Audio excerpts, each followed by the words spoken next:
എന്താണ് അങ്ങനെ പറയാൻ ഇടവന്നത്? സാധാരണഗതിയിൽ അല്ല, നിങ്ങൾ പറയേണ്ട കാര്യം നിങ്ങൾ പറഞ്ഞല്ലോ, നിങ്ങളത് പിൻവലിച്ചു എന്ന് പറഞ്ഞല്ലോ, നിങ്ങളെ വിശദീകരണം ഇപ്പോൾ വേണ്ടതില്ലായിരുന്നു.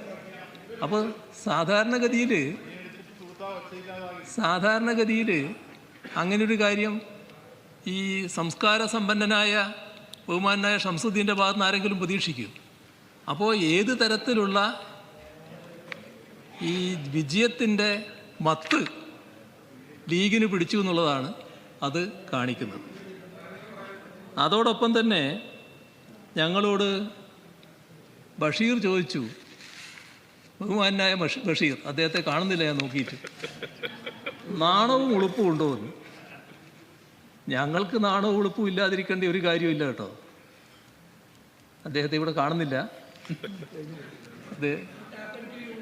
ഓ ഇംഗ്ലീഷൊന്നല്ല അദ്ദേഹം പറഞ്ഞത്. നാണവും ഉളുപ്പും ഉണ്ടോ എന്ന് തന്നെയാണ് ചോദിച്ചത്. ഞാൻ കൃത്യമായിട്ട് കേൾക്കുന്നുണ്ടായിരുന്നു. ഞാൻ ഇവിടെ ഇരിക്കുന്നില്ലെങ്കിൽ ഞാൻ കേൾക്കുന്നുണ്ടായിരുന്നു.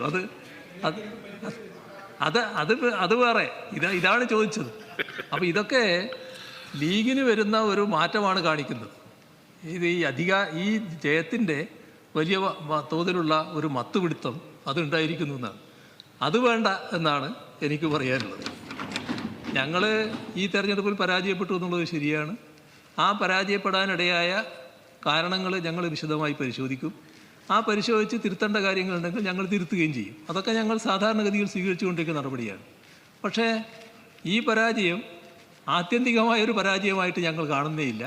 നേരത്തെ പറഞ്ഞ ഘടകങ്ങളൊക്കെയാണ് ഉണ്ടായിട്ടുള്ളത്.